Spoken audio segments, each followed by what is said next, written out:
Good evening, folks. This is Attorney Mark Thompson. This is the Paul Revere Show. We are here every Monday night at 7 o'clock. WAUK 540 AM, 101 or 92.7 FM, the Devil Radio, The Shaw. And we are here on a really, really pleasant Monday night. The Packers won yesterday, so the state wasn't crying. But we're also, personally, I'm smiling still because we are, not quite a week beyond our election. And on November 8th, 2022, our Governor Tony Evers and Lieutenant Governor Sarah Rodriguez won by approximately 88,554 votes. Actually it was 89,000 votes, and my 88,554 votes are the votes for Democrats in Waukesha County. And I thought that was very, very interesting. It's the first Democratic candidate for governor in Wisconsin since 1962 to win a midterm. And so earlier in the year, I had Kristin Hansen, who is the president of Blue Sky Waukesha, and Lauren Yoder, who is the youth organizer for Blue Sky Waukesha. And they had told us about what they were going to do to help keep democracy strong in Wisconsin and in Waukesha.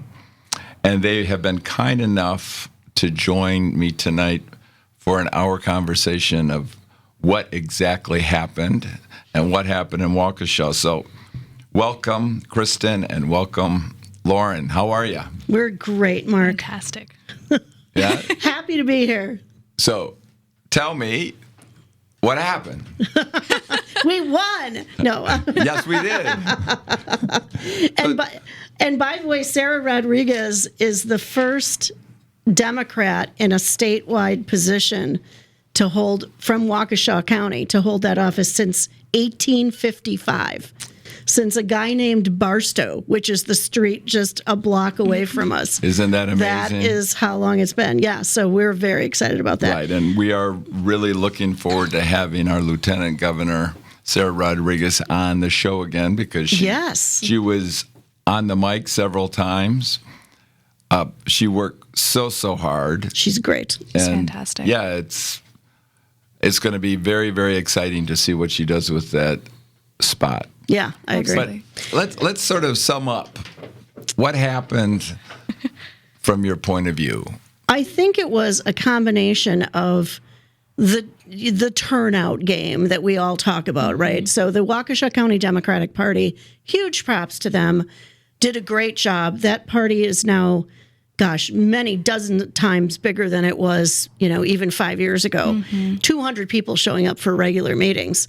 And Matt Moreno's doing a fabulous job as their chair. So they did a lot of canvassing, a lot of turnout activity, a lot of distributing of yard signs.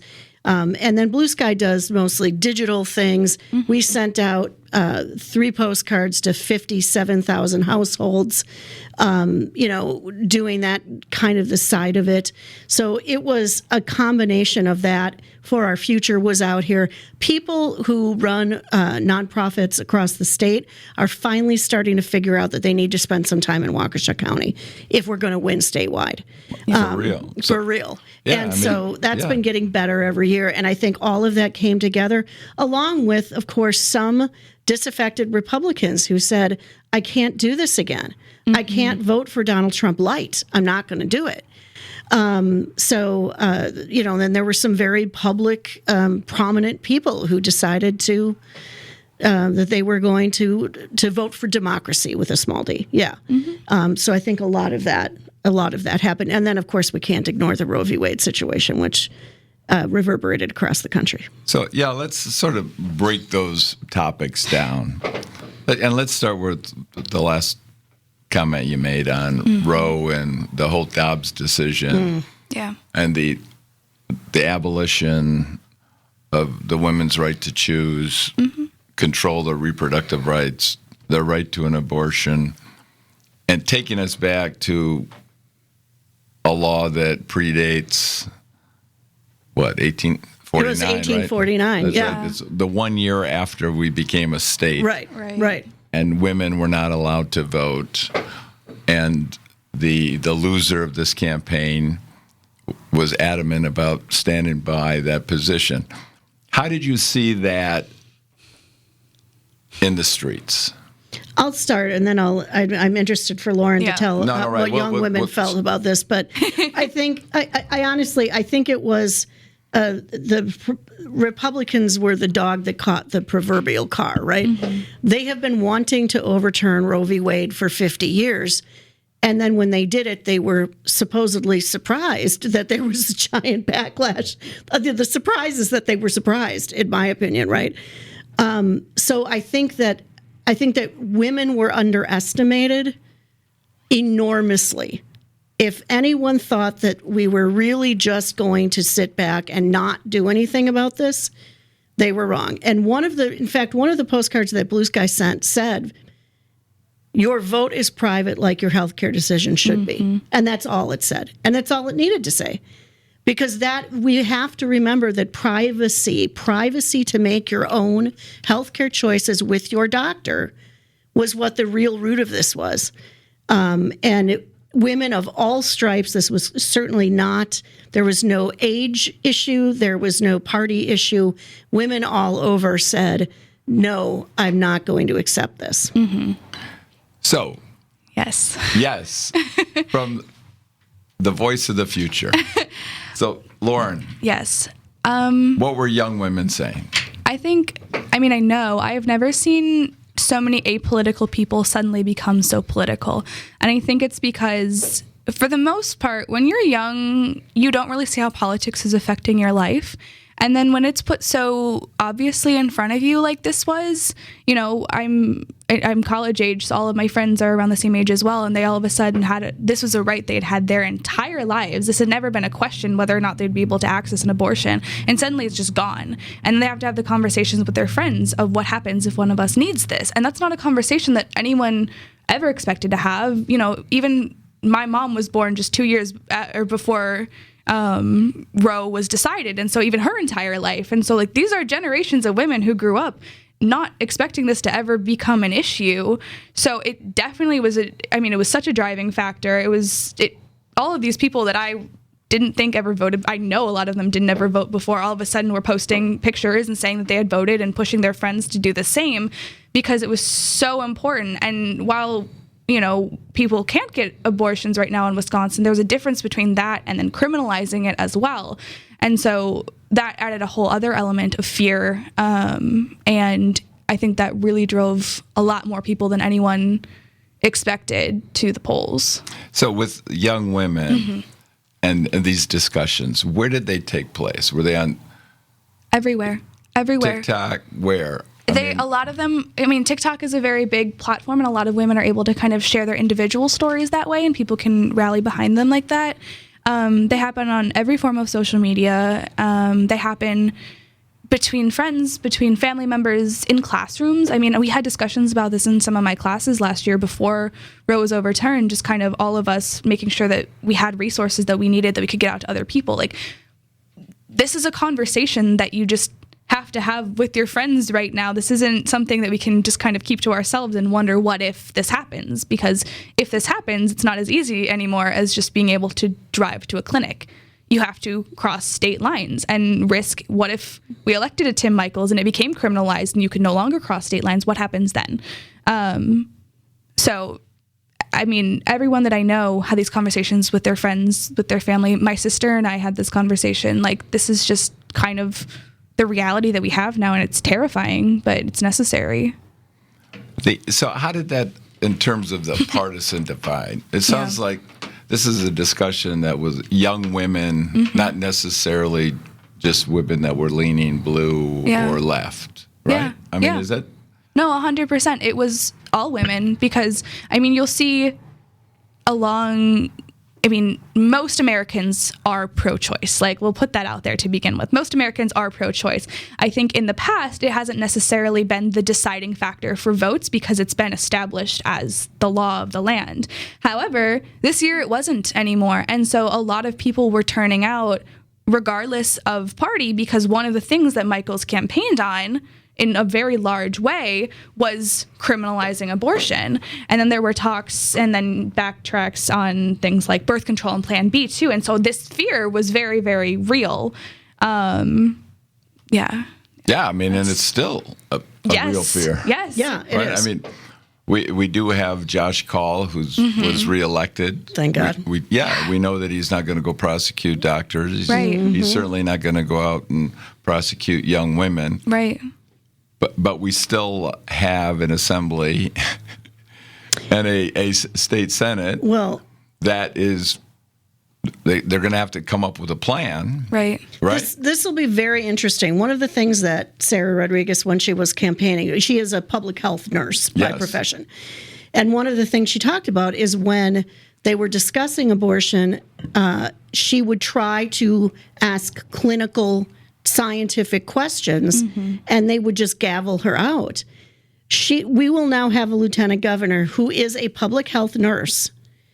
And sadly, there are so many men in the legislature who do not know how women's bodies work. So she will be there, and I hope that she speaks up and says, we've got to do something about birth control that's used for reasons other than to stop a pregnancy, and other reasons why you might need to make reproductive health choices to save your life. Folks, I'm here with Kristin Hansen and Lauren Yoder of Blue Sky Waukesha. We are summing up on this beginning to be a really fall kind of night. Right? I heard that it's going to be maybe snow tomorrow. But it is a happy day. We're going to go to a break. We'll be back on the other side to continue this conversation and talk more about our new lieutenant governor, about what her potential is in terms of really addressing and mobilizing not only women, but hopefully men and young men. We'll be right back, folks. This is Attorney Mark Thompson. This is the Paul Revere Show.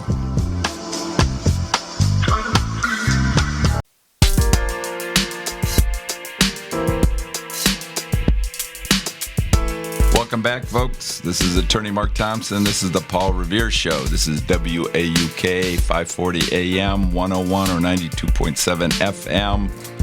Devil Radio, The Shaw. Live tonight from downtown Waukesha. So we were, before the break, talking about the election. And I'm here with Kristin Hansen and Lauren Yoder of Blue Sky Waukesha. So, Kristin, what's the data? Here's the data. This is just a little talk of it. about the data. So let's start with the star of the night. The city of Brookfield. This is just astounding. When Tony was elected, Tony Evers, in 2018, 35.5% of the vote out of Brookfield went to him. Last week, 45.8% of the vote went to Tony Evers. That's a remarkable increase in 4 years. That's amazing. In the city of Waukesha, we went from 41.6% in 2018 to 47.7%. We are getting very, very close to a 50-50 split in the city of Waukesha, Democrats and Republican voters. So it's becoming pretty purple. It's becoming very purple. And it's then no longer just red country. No, it isn't. And in the county over the entire county together, 39.5% of the people voted for Tony Evers. Does that mean that many people are Democrats? I don't know, but they voted for Democratic candidates. And I think it was all summed up really interestingly. And a Republican strategist said, all of the rural areas added together cannot offset a bad night for Republicans in Waukesha County. That is where we're getting. So something needs to change for them. But we are still on a trajectory that why do we say people are becoming more willing to vote? Something needs to change for them. How about if we just keep Yeah, I mean, Blue sorry, Sky Waukesha I'm trying going? to be, middle of the road, but it is true. I mean, I think the Republican Party in general is aging out. Yes. Their ideas are old. Their voters are older. Or maybe that's the opposite. Maybe their ideas are even older than their voters. But either way, time is passing here. And, I was talking to Lauren earlier tonight. Republicans are not going to be able to regain a youth vote when they are so bad on the issues that young people are literally worried sick about. We have terrible mental health problems with young people who are worried about climate change and gun violence in their schools. Those are two issues the Republican Party is on the wrong side of. Not to mention the things that they are straight up attacking. Right. Abortion rights, LGBTQ rights, civil rights. Black Lives Matter protests are now considered political. All of those things are the opposite of what young people want. So don't be surprised when they're not going to vote for you. Right. And then on top of all of that, then you have young people consistently being told to just kind of sit back and wait your turn, wait your turn, wait your turn. But my generation, we're becoming adults now. You can see it in how many young people just voted. We're 18 plus. We're able to vote. We're able to have jobs. We're able to take office. I mean, look in Florida. We have our first Gen Z congressman now. But despite the fact that these things are directly impacting us in our futures, we still keep hearing this kind of just wait your turn. It's okay. You'll get there. Or you'll understand more when you're older. And we're we understand now because these issues are impacting us now. When you were our age, issues were impacting you differently because you didn't have your current, your generation destroying things for you. But we do. But, it was when I was young. No, but this is a very important point, right? When I was young, we talked about the Vietnam War, but we didn't talk about a climate and a planet that we can't imagine. Right. Global issue, literally. Right. Yeah. Right. I mean, we didn't talk about coastlines disappearing. And I think that is something that, frankly, my generation has underestimated at, frankly, right up front in terms of how do young people view those older adults and how they handle the situation. So what are people saying out there? What are young people, what are the campuses saying? What an excellent question. I think there's an odd combined feeling of both feeling very hopeless, but then very hopeful at the same time. Every time we have another election, we see young people turn out and they vote in droves that we never expected, that are completely unprecedented. And that's amazing. And we're seeing, in 2018, a more diverse Congress. We see, President Biden in 2020, and now we see Evers again in 2022, and that's fantastic. But at the same time, there's all of these conversations about things are not getting fixed fast enough. Young people are pleased, obviously, that progress is being made. We had a climate bill passed this year, things like student loan forgiveness, that's all fantastic. But then we also see things going backwards. I mean, look at the attacks that have been made. We already talked about on women's rights and our reproductive rights. But then the talking point this year, one of the big ones, was anti-trans rhetoric, and that was just huge and destructive and anti-LGBTQ rhetoric, and just all of these attacks on us as people and on our friends and our communities and things like that. And that makes people angry, and it makes you feel kind of, bad about the world that you're living in.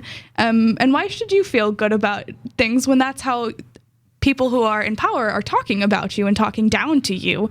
But I don't know exactly how to describe it. I would say just kind of that interesting balance. And I think every election year you see a bit more of the hope and then kind of dies off. And then as we get another candidate to rally behind, the hope kind of comes back. And we definitely saw that this year, which was wonderful. So do you see young adults getting organized So it's not just an election event. Yes. So you have like 10 seconds, and then we'll take a break, and then we'll continue the conversation. Yes, I'll quickly say yes, I do. I think it needs to be a more sustainable thing, but I think a lot of the movements that have been built have been by young people and will continue to hold on to the momentum. Folks, I am here with Lauren Yoder, the youth. Is that the youth organizer for Blue Sky? What's your official title? I'm the director of voter engagement. Includes the youths. And such an excellent director. I'm also here with Kristin Hansen. Folks, we will be back on the other side.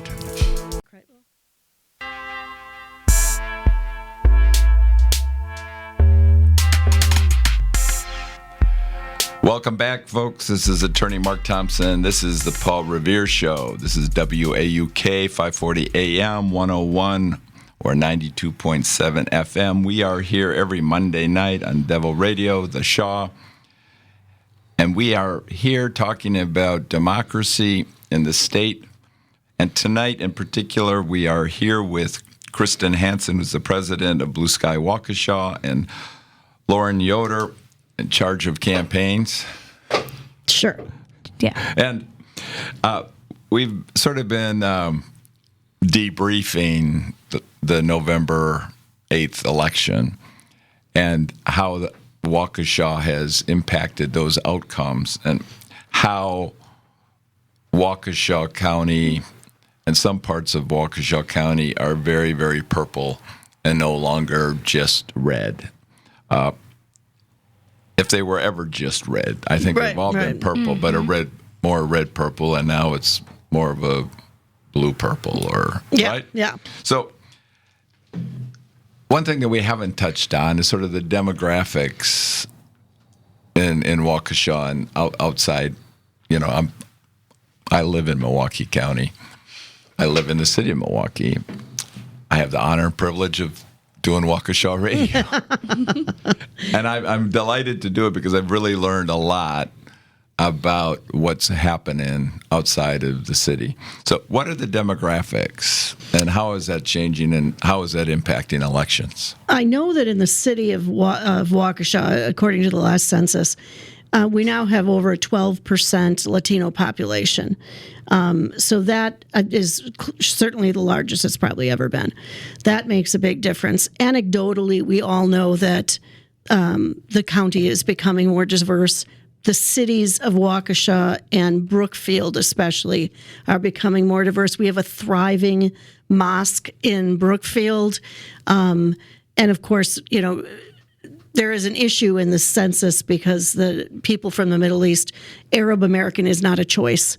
But there is a very large Arab American population now in Brookfield, very large Southeast Asian population in Brookfield and moving into Waukesha. So, and they're not monolithic. I mean, they're these not are monolithic. diverse These communities. Simply diversity issues, right? That's right. So maybe that has something to do with it. We will, you know, but I think it is changing the face of at least the western part of the county, and folks are starting to realize this is not a 100% white conservative county, if it ever was, like you say. But it certainly is. The visibility is changing. You can look around and see that things are changing, and it's becoming a more modern, diverse population than it was. So how does that? Do you think that's actually impacting people's fears or concerns?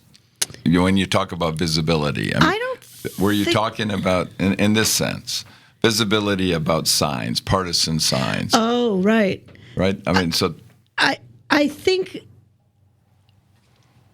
what part of that impact is that if folks are moving here from an area that was bluer, they aren't leaving their politics at home behind, right? So we've got a lot more people who are willing to put out yard signs. Now, let me tell you, even 15 years ago when I moved here, people were too afraid to put out a yard sign if they were a Democrat because they really were literally afraid for their safety. That has gotten to much better, to the point where you'll drive anywhere around here now during the election season and you'll see almost just as many signs for a Democratic politician as you will a Republican.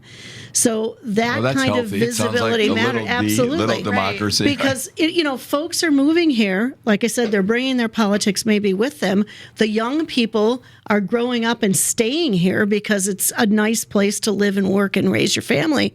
And they're not changing. They're not becoming conservatives. They're staying liberals. So it's kind of a natural progression that's happening, and I don't think anything's going to stop it. So it's a very interesting thing that we're living and we're watching history happen right now as this county changes. So, Lauren, Yes. as the voice of youth at this table and the voice of young women in particular, how do you see this playing out, right? You spent your life here. I have. Okay, so how do you see that? It's interesting because for me personally, for a while, I was like, as soon as I graduate high school, I'm leaving. Like, I don't want to come back to Waukesha. It's just a lot. And I didn't like feeling like my views were very much in the minority, and it seemed like they were. I went to Waukesha West High School, and they were in the minority there. But like, since I left and I went to school and I've come back now, I feel like it's really important to stay here and to kind of increase this visibility and to play my part in that. And I found there are just so many people that are on the same page. I get to talk to people who are like, oh, you're from Waukesha. Like, that's really red. And I'm like, honestly, like, I'm from the city of Waukesha. For Evers, we went 47.7. Like, that is significant. And yeah, for those of you that are not really mathematicians, that's almost 50-50. So we're very purple now, and I think, that's obvious. And like Kristin was saying, we're seeing so many people staying here and having families here, or who might work in Milwaukee and live here, things like that. And so young people are really putting down roots here, or keeping their roots here and staying here, because there's a growing number of people who believe the same things as them, and I think that's wonderful. We should want little d democracy over here, so that's something we should strive for, is having this kind of split and having these conversations and being able to live somewhere where you can talk to your neighbor and like have actual conversations with them, instead of assuming everyone around you is the exact opposite and wants nothing to do with you. No, I think that's really important for healthy discussions to really bang the ideas around in terms of where we're going. Right. And, I think this, the state motto is forward, right? Wisconsin we have two Great Lakes. If we protect them, right, we're surrounded by so much fresh water, and the rest of the planet is going to be really concerned about water. And pretty quickly. So if we can have a healthy discussion, a healthy little d democracy, there's no reason why Wisconsin can't be a go-to place to live. Oh, absolutely. Right. Absolutely. Right? The other things, right? We got Minnesota, we got Michigan, we got Illinois, right? If we would just legalize marijuana, everybody wouldn't have to go to a neighboring state. Yeah, and plus, look how much money we would have if we were spending it all in Illinois. Yeah, absolutely. Exactly. Right. Why are we leaving all our cash in every state but our own? So, where do you see the issue of fair maps playing out in this discussion? Was that part of the election? I think, the Fair Maps Coalition, props to them, does a really great job reminding people that this is not normal, this gerrymander that we have, and that we can never stop fighting for fair maps until we get them, and until something is codified that will keep them fair. I do think that there more and more people who did not realize, maybe they weren't very political, they didn't realize what a gerrymander was or how bad it was, are starting to ask me, why can't we have a vote on it? Why are there so many people, the majority of people in Wisconsin want fair maps, legal weed, safe and legal abortion, all these different things. Why can't we have that? Because the Republican legislature is completely locked in place. They do not have to care what you think. That's where we're at. They don't need to care what their constituents think. Definitely don't need to care what the constituents who didn't vote for them think. And so they are completely out of whack with most of the people in Wisconsin. And I'm not even talking about Republican, Democrat. We're talking about things that you can go to the Marquette University Law Poll and look at any number of issues where it is not a question. The people of Wisconsin want X. Sure. And we're not going to get it because of the gerrymander. Right. How many referendums were there on legalization of marijuana? Oh, yeah. 76% in favor. And fair maps, and taking the Medicare expansion, and so many other things. And so that we need to keep talking about that, and we will. So, Lauren. Yes. Again, what are young people thinking about this issue of fair maps? Yeah, and what the gerrymander means. Yeah. So a big one, I think this year that came out, the people were just kind of like mind blown about, was the fact that we were risking a veto-proof majority in the Wisconsin legislature. Like, when I mentioned that to people, they were, that's not possible. No, the governor can veto. And I said, no, he can't, because if they've gerrymandered things so badly that we so easily could lose. Like, it might not matter if he's elected. Like, he would not be able to hold that veto pen to be Wisconsin's goalkeeper, all of, the things that people have said. And that was really, really frustrating, because a lot of people in my generation very much feel like, why should I vote? It doesn't matter. It doesn't matter. And then this year to find out, hey, it might not have actually mattered. Wasn't the greatest message, I will say. Right. I was going to say, that is a tough one, right? It's a tough sell for because people as soon as you tell them that. They say why. Right. And, there's all of these things where they're like, everyone that I talk to supports abortion. Everyone that I talk to supports legalizing marijuana, at least medically. Everyone that I talk to supports increased funding for public education. Like, all of these things. And you just have to keep coming back to, why is that? It's because your legislature does not represent you. I mean, Wisconsin is the most gerrymandered state in the country, and you can tell that. Like, the fact that there is no chance, anytime that we go and vote, there's no chance that we're going to have a legislature that reflects the state is ridiculous. That should not be an issue, and that's something that a lot of people, that I talk to about this are very frustrated with, no matter the party that they're in, because they want these things too. We had one assembly seat that represented all of the Democrats in Waukesha County, and that was Sarah Rodriguez's old seat. And what did they do? They gerrymandered it away from us. They cracked it up. They wouldn't let us have one seat. Right. So no one in that legislature speaks for the majority 40% of people in Waukesha County. Well, and also there probably Waukesha County would vote in favor of abortion rights. Oh, yeah, absolutely. Right? And legal weed. And, right? Yeah, yes, for sure. Straight up. And so, I mean, we have, and it's mainly, frankly, right, white men. Yep. I'm sorry, I'm a white guy. I know. But it's not a healthy thing going forward. No. If the voice of 2 centuries ago is dominating the modern discussion, and it's just older white men. And they seem to be getting their marching orders from other than the people. I don't know who they're answering to, but it sure isn't us. Well, I would say there are some very big corporate players that do not like paying taxes, and that would prefer that we all fight and argue with each other. Then, this is what people forget. In the days of Eisenhower, post-World War II, Eisenhower, right? General Eisenhower, big-time conservative, big-time Republican. He was in favor of taxing the wealthy at 90%. There you go. Yeah. And everybody thought that was fine. Everybody that was very rich had all the money in the world, but we had a very healthy middle class. I mean, coming out of the 50s and the 60s, we had a middle class that actually grew up and functioned.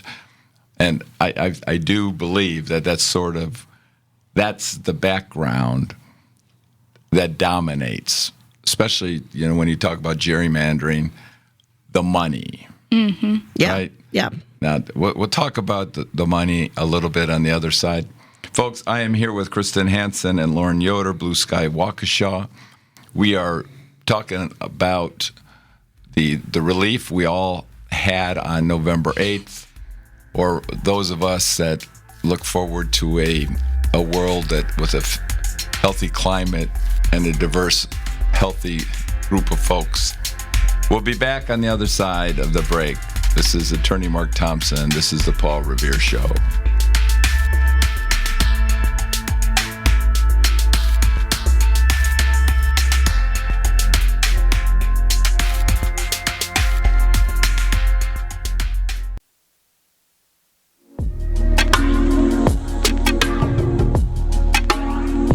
She's up almost a full percentage. Oh, but they haven't called it yet. No. Okay. 96 Welcome points. back, folks. This is Attorney Mark Thompson. This is the Paul Revere Show. This is WAUK 540 AM, 101 or 92.7 FM. We are here every Monday night from 7 to 8. Tonight, I am here with Kristin Hansen and Lauren Yoder of Blue Sky Waukesha. We've been talking about how our little D democracy was saved by voters and a lot of women and a lot of young people, folks. On last Tuesday, we've been talking about the maps and how gerrymandered they are. And folks, just think about this. Tony Evers won by 89,000 votes. That was tripled his 2018 margin of victory. And yet, we send 6 Republicans to Congress and only 2. It's just not fair when you have that many people vote for the future to send 6 people that believe in, 1849 laws. One of whom was at the insurrection. Yes, one of them was at the insurrection. And the other one aided and abetted it. So, yeah, that's nice. No, I mean, it's really a shame. And so, but we have, the thing about democracy, little d, is that it always goes forward and there's always another election. Yep. And we have an election this spring, April 4th, 2023. How do you see what's happening in that election? And what are the races that you think we should be thinking about? Well, obviously, the marquee race will be the Supreme Court race. Absolutely. I think that's going to be an incredibly expensive race. We're certainly going to have one primary, a primary on one side, maybe more. So there'll be a very robust primary. That will be very difficult. It's very hard to get people to vote in a February primary. So that'll be a challenge for all of us who do voter advocacy. So the primary will be very important. And then of course, Supreme Court. But the other thing I'll be looking at is the last year, the school board races were horrific. The behavior of some of the people on our school boards in Waukesha County is frankly just vile. So I will be very interested to see if that happens again or if we can find some civility regardless of what happens in the actual races. And I also hope that some of the people who feel perhaps inspired and hopeful after this fall's elections will decide to run for their village boards, their town boards, their common councils.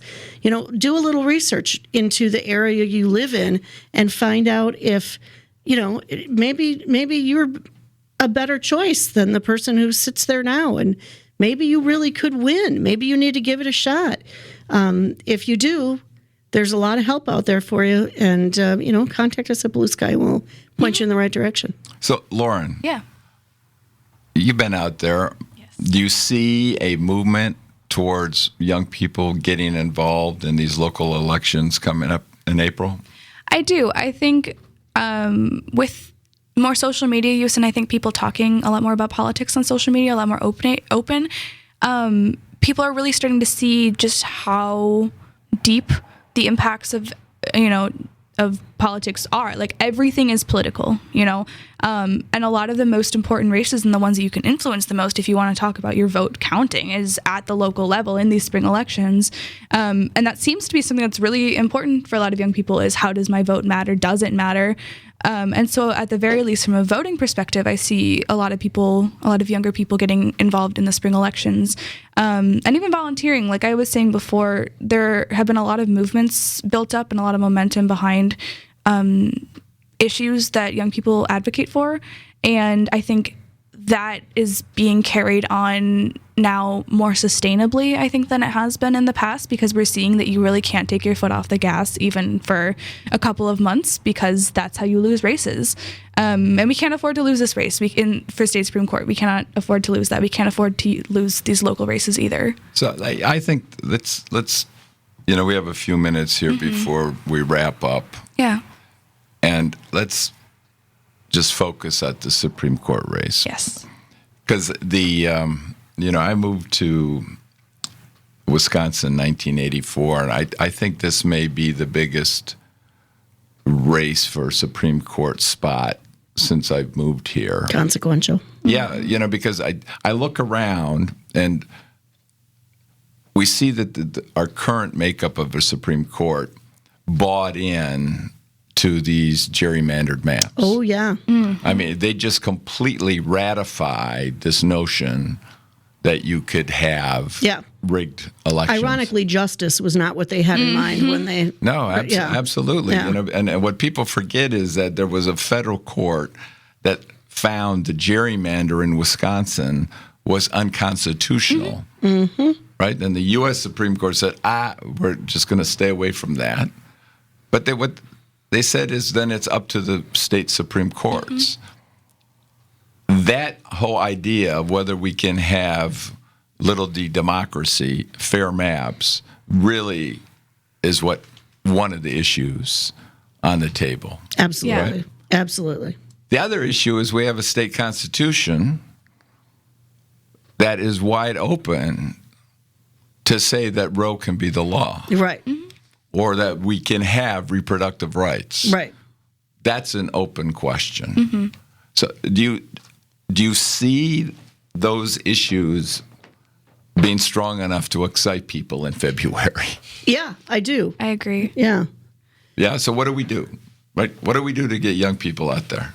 I mean, I think my biggest takeaway from, this cycle and the last cycle is just that, and I talked about this last time I was here, just how we cannot understate the value of online organizing, specifically using social media to target young people, because like we've realized from polling and, general canvassing, you really aren't going to reach young people if you're going to send them a text or call them. They're not going to pick up. We established this, we've established this a few times. But we found that you really can reach a lot of younger voters if you're putting things in a more digestible form to them. We're not really going to sit down and watch news at night, but we are going to watch hours of TikTok, if I'm being fully honest. And Lauren, Lauren has gotten hundreds of thousands of views on her on Blue Sky TikTok. Here we go. It's crazy. Yeah. We have 30 seconds. Yes. I am going to let Lauren close it out. Oh my. Okay, because the future of my state depends on you and your generation. No pressure. Gen Z. No pressure at all. No, I will say I'm very proud of everything that we did this election cycle, and I really think that this is something that we can continue on. I think we're becoming more aware of the future that we have and what we can do to change it. So, folks, this is Attorney Mark Thompson. This is the Paul Revere Show. We will be back next Monday night. Thanks for listening. This is WAUK 540 AM, The Shaw.